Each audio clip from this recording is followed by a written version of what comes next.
ಒಂಥರ ಖುಷಿ ಆಯ್ತು ಇಲ್ಲಿನ ಜನಗಳ ನಿಯತ್ ನೋಡ್ಬಿಟ್ಟು.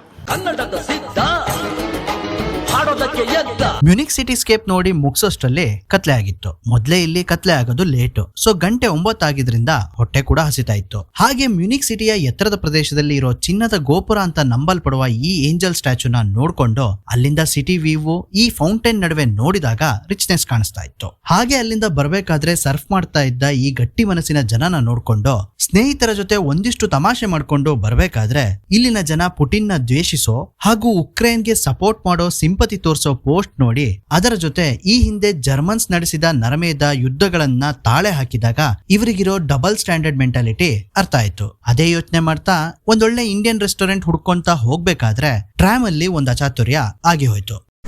ಏನಪ್ಪ ಸೀನು ಅಂತ ಹೇಳಿದ್ರೆ, ಟ್ರಾಮ್ ಇಂದ ಇಳಬೇಕಾದ್ರೆ ಆ ವಿಷಯ ಕೇಳೋಕ್ಕೂ ಮುಂಚೆ ನಾನು ಇನ್ನ ಫಾಲೋ ಮಾಡ್ತಾ ಇಲ್ಲ ಅಂದ್ರೆ ಫಾಲೋ ಬಟನ್ ಅನ್ನ ಒತ್ಬಿಡಿ. ನಮ್ಮ ಸ್ನೇಹಿತರೊಬ್ರದ್ದು ಮೊಬೈಲ್ ಅಲ್ಲೇ ಬಿಟ್ಬಿಟ್ರು. ಸೊ ನಾವ್ ಅನ್ಕೊಂಡ್ವಿ, ಸ್ವಲ್ಪ ಪ್ಯಾನಿಕ್ ಆದ್ವಿ, ಗಾಬರಿ ಆದ್ವಿ, ಮೊಬೈಲ್ ಹೋಯ್ತು ಅಂತ. ನಾವ್ ಇನ್ನೇನ್ ಮಾಡೋದು, ಅದೇ ಟ್ರಾಮ್ ಅಲ್ಲ ಅಂತ ಅನ್ಕೊಂಡು ನೆಕ್ಸ್ಟ್ ಟ್ರಾಮಿಗೆ ಹತ್ಕೊಂಡು ಹೋಗೋಣ ಅನ್ಕೊಂಡ್ವಿ. ಅದು ಇಲ್ಲಿಂದ ನೆಕ್ಸ್ಟ್ 3 ಸ್ಟಾಪ್ ಇದ್ದಿದ್ದು. ಅಲ್ಲಿವರೆಗೆ ಹೋಗೋ ಬದಲು ಅದೇ ಟ್ರಾಮ್ ವಾಪಸ್ ಬರುತ್ತೆ ಅಂತ ಕಾಯ್ತಾ ಇದ್ವಿ. ಫೋನಿಗೂ ಟ್ರೈ ಮಾಡ್ತಾ ಇದ್ವಿ. ನಾವು ಅನ್ಕೊಂಡ್ವಿ ಇದು ಸಿಗೋದ್ ಡೌಟು, ಕಷ್ಟ ಆಗತ್ತೆ, ನಮ್ ಕೈಗೆ ಮತ್ತೆ ವಾಪಸ್ ಬರೋದು ಈ ಮೊಬೈಲ್ ಅಂತ ಅನ್ಕೊಂತಿದ್ವಿ. But tram in driver receive ಮಾಡಿದ್ರು.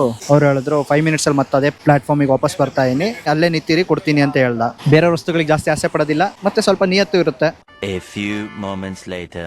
ಬಂದ